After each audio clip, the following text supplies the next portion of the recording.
Welcome once again to our REBT podcast, where we discuss rational emotive behavior therapy, REBT, formulated by Dr. Albert Ellis, the brilliant psychologist who was around in the late 50s, 1955 on, and who's written over 80 books on rational emotive behavior therapy.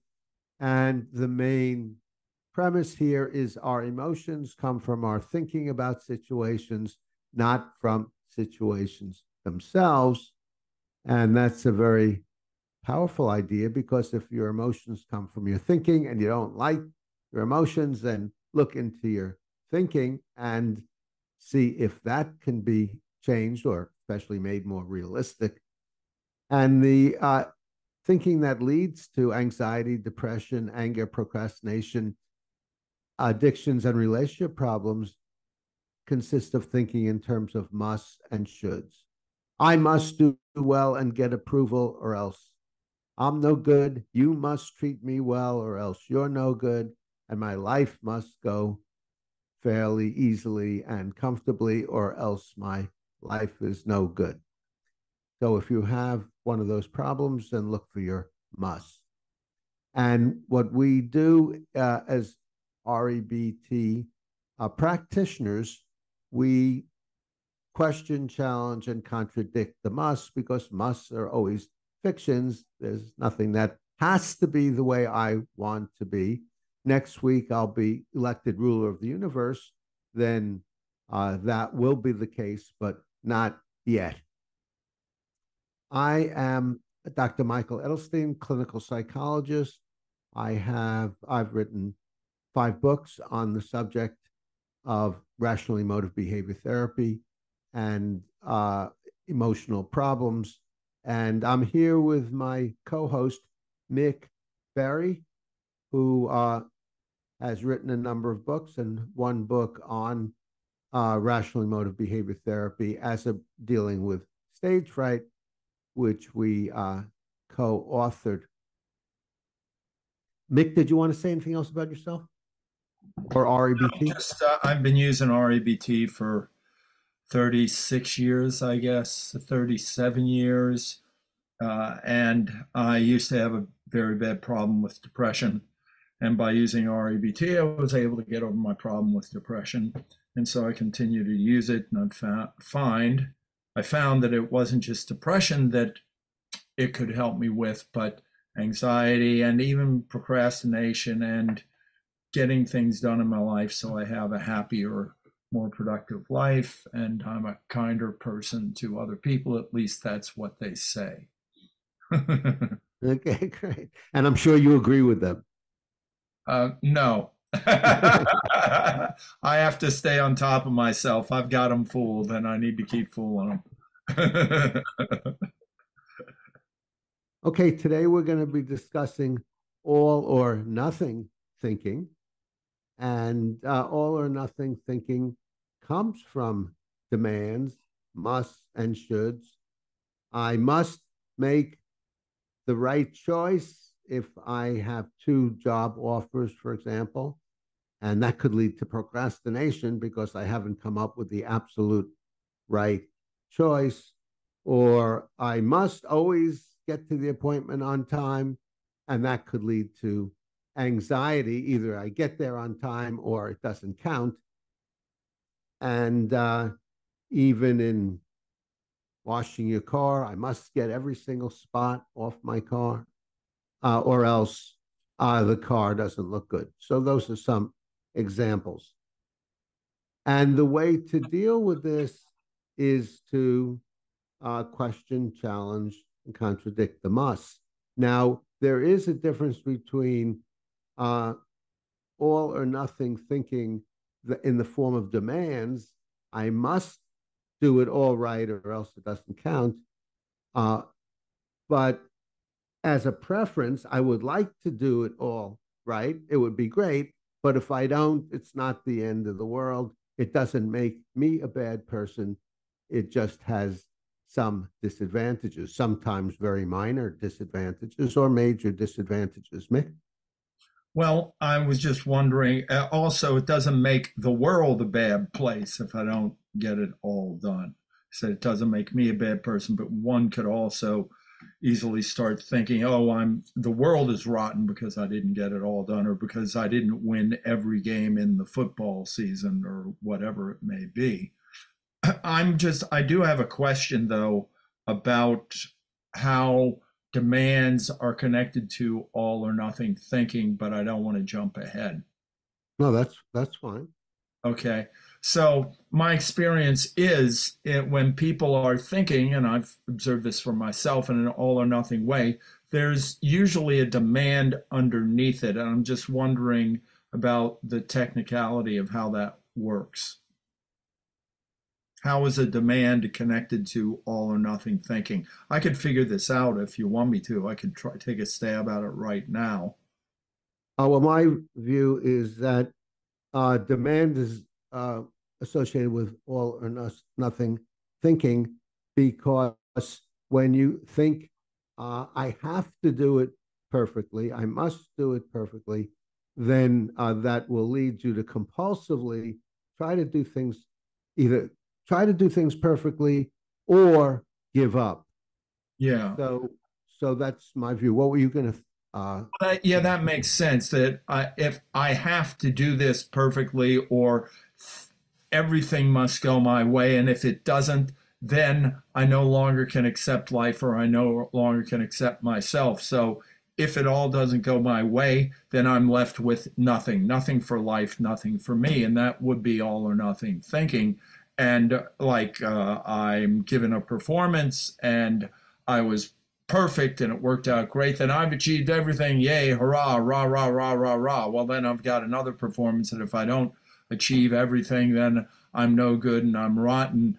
I think it was Beverly Sills. Now I don't want to misquote her. So it was some opera singer who said that there may have been in the course of her career 3 or 4 performances in which she had no complaints about her performance, but all of the others fell short of her goal. However, she had a non perfectionistic attitude that she wasn't demanding that she had to achieve everything she wanted. And because of that, she had, of course, I don't know if this was Beverly Sills or somebody else, but it was a world famous opera singer. And because she didn't place demands upon it, she was able to have these incredibly high goals, which she said she almost never met. Maybe 3 or 4 times in a 30-year career, she achieved them. Yeah, great, great. And also, there's the contrary case of Helen Hayes, who always got anxious before she went on stage. And even though her performances were great, she had this idea that unless this one is great, then everything else doesn't count. And there's a saying, Mick, I think I learned this from you. You're only as good as your last performance. Um, and I think that's all or nothing thinking in there. Yeah, Mick? Yeah, I would definitely agree with you. You're only as good as your last performance. Well, you're really only as good as you've developed yourself to perform well, and there's no guarantee that you're going to always perform well. So you're only as good as how good you are is kind of undefinable. You get up to a level where you're extraordinarily good at what you do, but how good? Well, some nights you're better than others.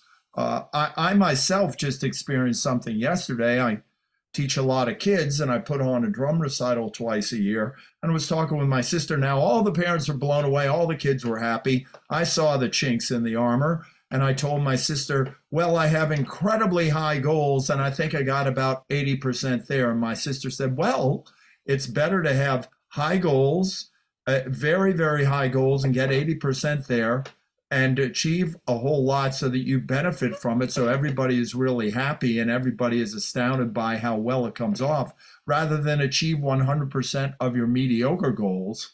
That really, if your goals are mediocre, you really wouldn't be achieving a lot. Oh, you could go that way if that's what you want to. I just find for myself, if I have the acceptance of being able to fall short of what I aim to achieve, and I have very high aim, then I can enjoy myself and go, wow, look how far I came on that. There's an expression, a man's or a person's reach must exceed their grasp. In other words, you reach for something, but you can't quite get there. But if that's what you do and you're able to accept the failure or not achieving what you aim, then you can have a great time and actually have more fun than if you have a very low bar.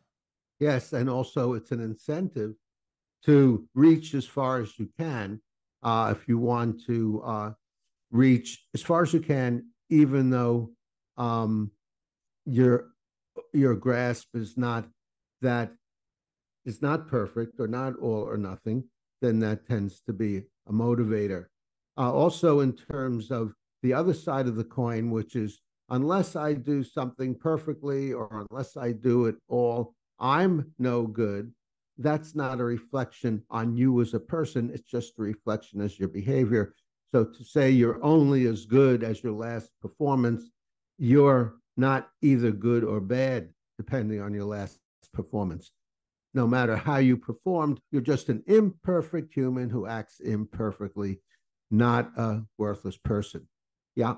Yeah, well, I've always taken that expression to mean I'm only as good a performer as my last performance. And even that is not true. Yeah. And I think one thing we're getting at here, and this is something, it's very useful to remember some catchphrases to watch our thinking. I think we both agree the concept all or nothing thinking is a counterproductive, self-defeating way to think, and we do not advocate it. We want to work against it. I think you'd agree with that. Well, I'd only agree with that if you have a must on it. I must do this task uh, all or otherwise it's But nothing. But if you have a preference, then as I said, that could be a motivator. Mick? But I think in the phrase all or nothing, that contains the demand that I must achieve everything or I've achieved nothing. I think then reducing it down to nothing indicates that there is a demand in there. So I would say the phrase all or nothing thinking contains a demand hidden in there. Okay, very good. Mick, do you have any last words here? Yeah, I could even congratulate myself with yesterday when I was talking to my sister and I said I achieved about 80% of what I aimed to do. That's a good example of non all or nothing thinking. I didn't say I didn't get anything accomplished, nothing worked out. I said, "Oh, I got about 80% there. It's pretty good." And also, one acting teacher I have who's very brilliant, she'll give people a goal and she'll say, okay, how far do you think you got on that? And somebody will say on a scale of 1 to 10, and they'll say 7. She'll say bump it up to 9.99. We never want to say 10, but we bump it up to 9.9. Now this is her way of avoiding the demand. I must achieve a 10. You could bump it up to 10, but if you say 9.99, you are including, well, I'm probably not going to achieve a 10, and I can accept that. Okay, great, great. Well, I think we've covered the topic of all or nothing thinking and perfectionism. And I wanted to thank you, Chris. Yeah, thanks, Chris, our tech engineer. Thank you, Mick, for being my very able REBT co-host. And please comment below if you have thoughts. Give us a thumbs up if you gain from this. Suggest subjects you'd like us to cover in the future. Volunteer if you'd like to be on with us and discuss a subject, either about yourself or your client or the theory. And also subscribe to the 3-Minute Therapy podcast to do what, Mick? To stay on the rational side of life or whatever else there may be. Right, exactly. Okay, thanks very much.